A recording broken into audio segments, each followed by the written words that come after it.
The fact that I got to meet Snoop was awesome. He looked for me. But every now and then I go out and I wanna meet people. I wanna see cool things. And for example, comedy. I'm a huge fan of comedy, not just performing it, but I love going to shows. I go to a comedy show every now and then alone. Now, I don't know if that sounds weird to you guys, but for me to do anything nowadays by myself, it's my crew, all the people that work for me, they freak out when I go places because they're always concerned for my safety. You know, what if someone tries to kidnap you?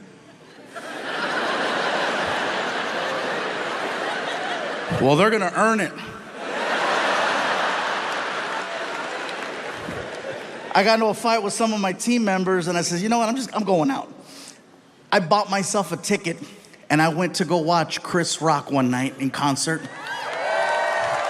Now, I says, you know what? Maybe I can make my way backstage and I don't know, if I get lucky, maybe I'll say hi to him. I've always wanted to meet him. So I go to the side of the stage and I run into security. And I said, hey. He looked at me and said, Fluffy! And when he did that, I said, hey, listen, I forgot my keys. I'll be right back. And the guy's like, yeah, keep going. Get your keys, get your keys, get your keys. I'm like, oh my God, that shit worked. Just like that, I snuck backstage at a Chris Rock concert. Once I was behind the curtain, I was in my element. I knew where everything was. I knew where the food was. I knew where the dressing rooms were, where the bathrooms were. I'm walking around with a soda. People are coming up to me. You know, we didn't know you were gonna be here. I got a call last minute. Looking for my keys. I says, you know what? I got this far. I'm gonna push it. I wanna meet him. I've always wanted to meet Chris Rock. It was not hard. Once I was back there, I just had to go to the dressing rooms. All I had to do was read the name on the door. I'm standing there in front of the door and I'm hyperventilating, just.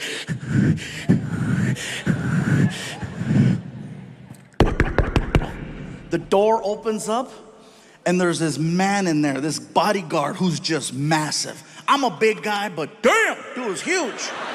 As soon as he opened the door, just.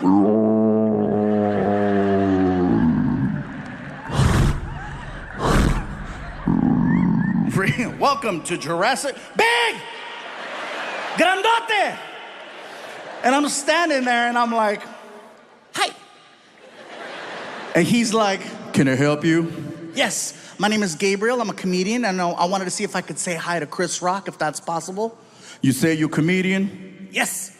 Well, then you understand Chris is going over his material right now. He really ain't trying to talk to nobody. So I'll tell you what, player, if you want to come by after the show, you're more than welcome to. But right now, it's not a good time. Chris Rock is a busy man.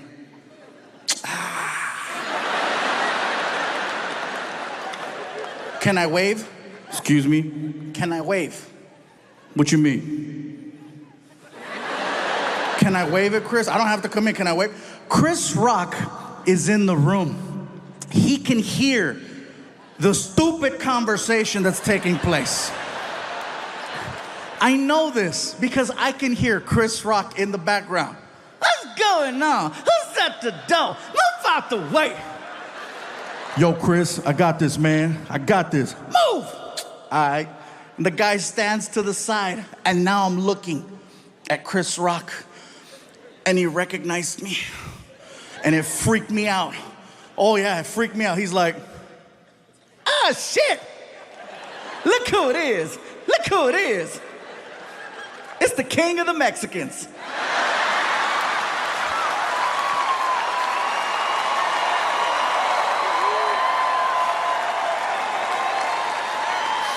Chris Rock called me the king of the Mexicans.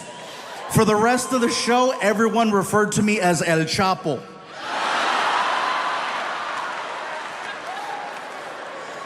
I was celebrating the fact that I got away with that for so long.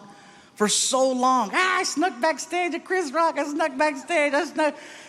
Until karma showed up one day in the form of the most extreme fan I have ever had in 20 years of me being a comedian. I had someone who not only made it backstage, this person paid to get into my dressing room. Okay? Yeah, he didn't pay me, by the way. He didn't pay me. I'm an honest hoe. Okay? I made no money that day, all right? Yeah, if I would have gotten paid, you wouldn't be hearing this story. Here's the thing. I walk into my dressing room from the bathroom. I just finished showering up, and I'm in a towel.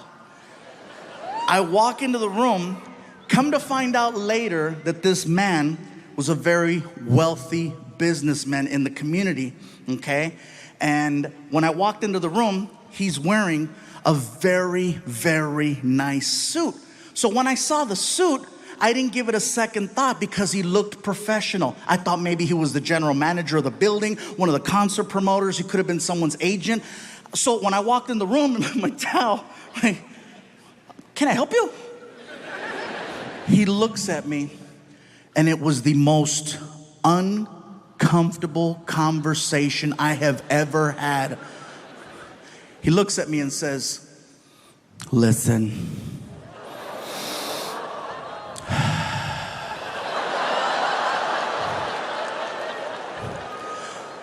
I am not here to waste any of your time. Fluffy, I am prepared to take care of you. I will give you a new Lexus and an allowance that's more than what you make as a comedian. Leave with me.